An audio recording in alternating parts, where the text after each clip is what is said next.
Hi viewers, welcome to our channel.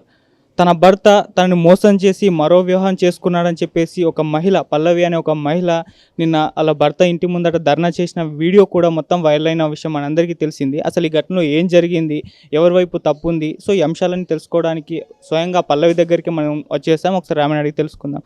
అక్క, మరి నిన్న ధర్నా చేశారు, అసలు ఏం జరిగింది, అసలు ఒకసారి చెప్తారా?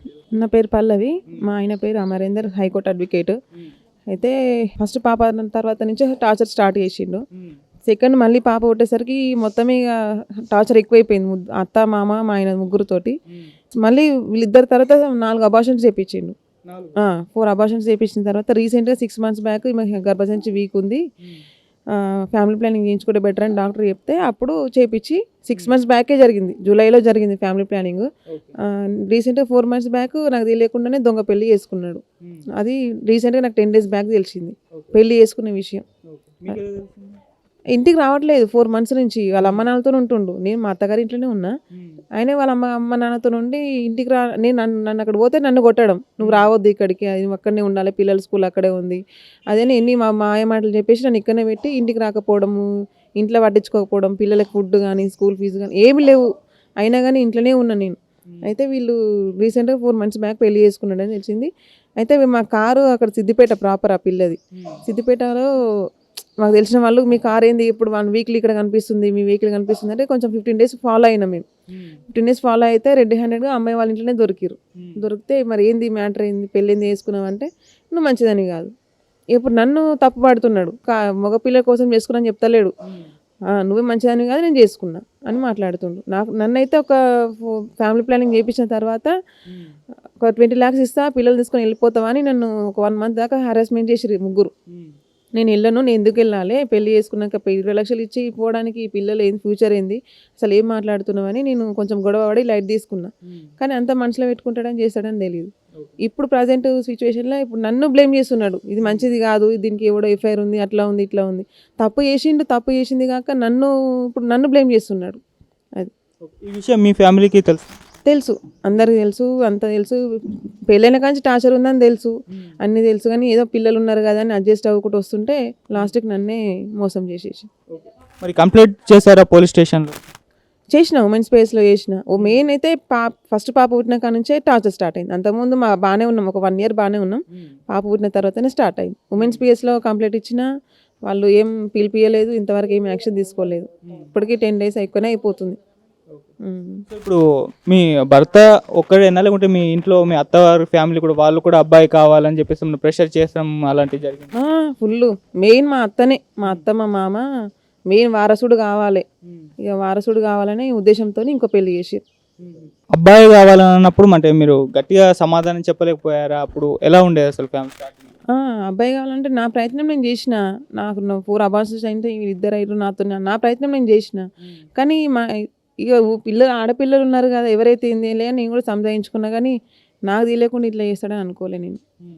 చేసాక నా ప్రయత్నం నేను చేసిన, కానీ నన్ను మోసం చేసి ఇప్పుడు ఇంకో అమ్మాయిని పెళ్లి చేసుకున్నాడు. మళ్ళీ ఆ అమ్మాయి వాళ్ళకి నేను చనిపోయినా అని చెప్పి పెళ్లి చేసుకున్నట. నేను చనిపోయినా, పిల్లలు లేరు, హాస్టల్లో పడేసిన పిల్లలు, ఆ పిల్లలు కూడా మాకు పుట్టిన పిల్లలు కాదు, ఎవరెవరికో పుట్టిన పిల్లలు, అది చచ్చిపోయింది లేదు అని చెప్పి మరి ఆ అమ్మాయిని పెళ్లి చేసుకున్నట. ఆ అమ్మాయికి మళ్ళీ థర్డ్ మ్యారేజ్, ఇప్పుడు చేసుకున్న అమ్మాయికి థర్డ్ మ్యారేజ్ అట. అది ఆ అమ్మాయికి తెలుసా ఇతనికి ఆల్రెడీ పెళ్ళైంది, పిల్లలు ఉన్నారు, విడాకులు కూడా ఇవ్వలేదని? అదే చనిపోయింది అని చెప్పిండట. మొత్తం లేను మొత్తం అవుట్ అయిపోయింది, లేదు చనిపోయింది అని చెప్పేసి పెళ్లి చేసుకున్నట. అమ్మాయిని అడిగిన నేను, చనిపోయినావు అని చెప్పేసి అన్నారు, అందుకే పెళ్లి చేసుకున్నా అనేసి అంటుంది. మీ ఆయన లాయర్ కాబట్టి, మళ్ళీ మీ మామయ్య జడ్జి గారు అంటున్నారు కదా, అంటే ఇప్పుడు వాళ్ళ ఇన్ఫ్లుయెన్స్ ఉపయోగించి ఈ కేసుని పక్కదోవ పట్టించడానికి ట్రై చేస్తున్నారు అంటున్నారు. ఏమంటే లాయరు, మేము జడ్జినం, నువ్వేం చేయలేవు మమ్మల్ని, నువ్వు ఒక సామాన్యురాలైన మనిషివి, మమ్మల్ని ఏం చేస్తావు, నీ ఎవ్వరు సపోర్ట్ చేయరు నీకు, నువ్వు ఇంట్లోనే వాడు ఉండాలి, మేమేం చెప్తా చేస్తే ఉండు చూసుకుంటూ పోవాలి నువ్వు అంతే, లేదంటే నీ ఇష్టం ఉన్నది చేసుకో అన్న కాడ ఉన్నారు వాళ్ళు. కూర్చొని మాట్లాడుకుందామంటే ఇంతవరకు వస్తలేరు, మాట్లాడతలేరు.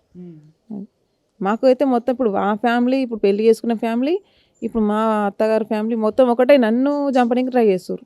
ఇంట్లోకి వచ్చి రాలేయడము, కాలింగ్ బిల్స్ కొట్టడం మిడ్ నైట్ టైంలో. మధ్యలో 20 మంది, ఒక 15 మంది తీసుకొచ్చింది ఈజీగా. ఇంట్లోకి వెళ్ళిపోమని, ఇప్పుడు ఇంట్లోకి వెళ్తావా వెళ్ళవా అని వాళ్ళే తీసుకొస్తారు. చంపనీకి కూడా ట్రై చేస్తుండు. నేను ఎక్కడ వెళ్తే అక్కడ ఎవరెవరో ఫాలో అవుతున్నారు, ఎవరెవరితో ఫోన్లు చేపిస్తున్నాడు, ఇట్లా కాదు అట్లా కాదు నువ్వు ఇక్కడ రావాలి అక్కడ రావాలి అనేసి ఫోన్లు చేపిస్తారు.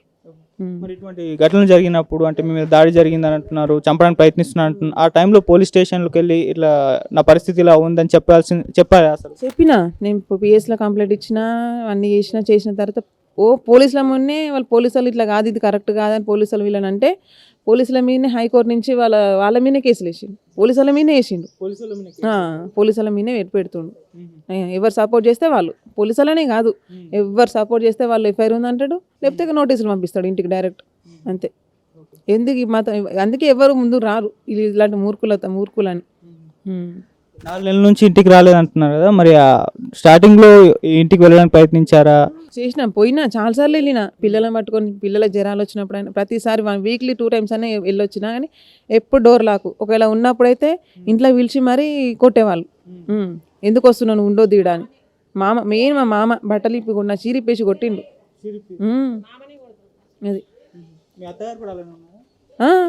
ముగ్గురు అసంటోళ్ళే, ముగ్గురే తానంటే తందని అంటారు ముగ్గురు, అలాంటి మనుషులు వాళ్ళు. ఇప్పుడు ఏం న్యాయం కావాలని కోరుకుంటున్నాను? నాకు 2 ఆడపిల్లలే ఇరు. ఇప్పుడు ఎవరైనా ఫస్ట్ వాళ్ళ తండ్రి ఉండాలి, ఎవరైనా ఇప్పుడు పిల్లలకు కంపల్సరీ తండ్రి ఉండాలి. నాకు కావాల్సింది మెయిన్ నా హస్బెండ్ నాకు కావాలి. ఎట్లయితే అమ్మాయి వచ్చిందో అది వెళ్ళిపోవాలి, అంతే. నాకు కావాల్సింది అది ఒక్కటే, నేను ఏం కోరుకుంటలేను. కానీ శిక్ష పడాలి కొన్ని రోజులు, ఆయన శిక్ష పడితేనే ఇలాంటి ఇన్సిడెంట్స్ ఇంకా బయట జరగవు. ఫస్ట్ ఆఫ్ ఆల్ అది శిక్ష పడిన తర్వాత నా హస్బెండ్ నాకు కావాలి. కానీ ఇలాంటి ఇన్సిడెంట్స్ మళ్ళీ ఇంకే ఆడపిల్లకి జరగకుండా ఉండాలంటే వాళ్ళకి శిక్ష పడాలి, అది.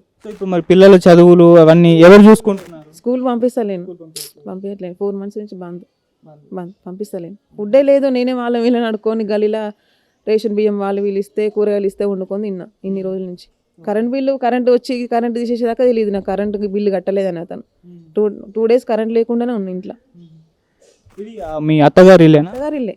వాళ్ళు ఎక్కడ ఉంటున్నారు? ఇంకో ఇల్లు కొన్నాం మేము రీసెంట్ 1 year బ్యాక్ ఇల్లు కొన్నాం. ఆ ఇల్లు కొంచెం పని జరుగుతుంది అనేసి నన్ను స్కూల్ ఇక్కడ ఉంది కదా నువ్వు ఇక్కడే ఉండాలి అనేసి నన్ను ఇక్కడనే పెట్టి పెళ్లి చేసుకుని వచ్చింది అయితే ఇల్లే. నేను వచ్చి పెళ్లి చేసుకుని వచ్చింది ఈ ఇంటికే వచ్చిన, అది. సో మరి మీ పుట్టింటికి వెళ్ళి వాళ్ళ ఫ్యామిలీ హెల్ప్ ఏమన్నా అడగడానికి ప్రయత్నించారు? ఎవరు వస్తే వాళ్ళకి కేసులు పెట్టడం, ఎవరు రావద్దు, వస్తే మాత్రం కేసులు పెట్టేస్తామనేసి బెదిరిస్తారు. ఎవరు రావద్దు, ఆ ఇంటి పోయి కూర్చొని మాట్లాడదామంటే కథమే, మమ్మల్ని చంపనీకి వచ్చిరు, మమ్మల్ని మర్డర్ చేయనీకి వచ్చిరు అని చెప్పేసి ఎంబడే పిఎస్ వాళ్ళ ఫోన్ చేస్తాడు, పోలీసు వాళ్ళని పిలిపిస్తాడు. ఇట్లనే బెదిరిస్తుండు ఈ 7 years నుంచి, ఇదే టార్చర్. కూర్చొని మాట్లాడదామంటే ఏ రోజు కూర్చోడు, మాట్లాడాడు. అయినా కానీ అనుభవించుకుంటూ వస్తూనే ఉన్నా ఇన్నేళ్ళ నుంచి.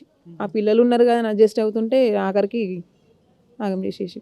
మరి ఇప్పుడు ఎలా ఇంకో పెళ్లి చేసుకున్నారు, మళ్ళీ లాయర్ అడ్వకేట్ అంటున్నారు, పోలీస్ స్టేషన్లో కూడా ఇంకా రియాక్ట్ అవ్వట్లేదు అని వాళ్ళు అంటున్నారు. మరి ఏం చేస్తారు మీరు? ఒంటరి ఇప్పుడైతే పిల్లలే ఉన్నారు, మీకు సపోర్ట్ కూడా ఎక్కువ లేరు, మరి ఏం చేస్తారు మీరు? సపోర్ట్ అయితే లేదు, ప్రజెంట్ అయితే సపోర్ట్ లేదు, ఏం లేదు. నా ప్రయత్నం నేను చేస్తూనే ఉంటా, నాకు న్యాయం జరిగే వరకు ఒంటరిగానే పోరాడతా నేను అనుకుంటున్నా. వచ్చి మంచిగా కూర్చొని మాట్లాడుకుంటే పర్లేదు, లేకపోతే నా ఒంటరిగానే పోరాడతా, ఎక్కడి దాకైనా వెళ్తా.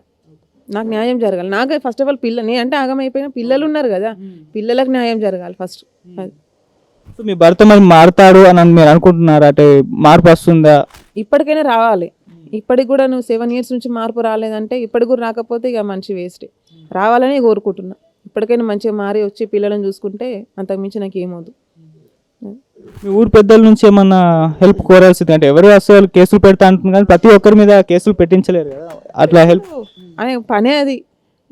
ఊళ్ళో కూలపోలను కూడా చిట్కలని కోరేంత కాదు మీరు. ఎవర్రా మీరు నాకు ఫోన్లు చేస్తారు, కూలపోలను కూడా బెదిరిస్తాడు ఫోన్ చేసి. ఒక 1 year 2 years కులంలోకి వెళ్ళి తీసేసి ఈయనని. ఇలాంటి మనిషి మా దాంట్లో కులంలో ఉండొద్దు అనేసి, అంత మూర్ఖులు. కానీ ఇక వాళ్ళు కూడా ఏం పట్టించుకోరు, వీళ్ళు మంచోళ్ళు కాదని. ఇంకో అమ్మాయిని చెల్లి చేసుకున్నారు కదా, ఆ అమ్మాయి నిజం తెలిసింది కదా, ఇప్పుడు అక్కడే ఉందా మరి వెళ్ళిపోయిందా? మా అమ్మాయి విషయం నాకైతే ప్రజెంట్ అయితే ఏం తెలియదు. మళ్ళీ ఒకటైరని తెలుస్తుంది, వాళ్ళు వీళ్ళంతా ఒకటై నన్ను సపరేట్ చేద్దామని అనుకుంటారు. అదొకటైతే నాకు ఇన్ఫర్మేషన్ ఉంది.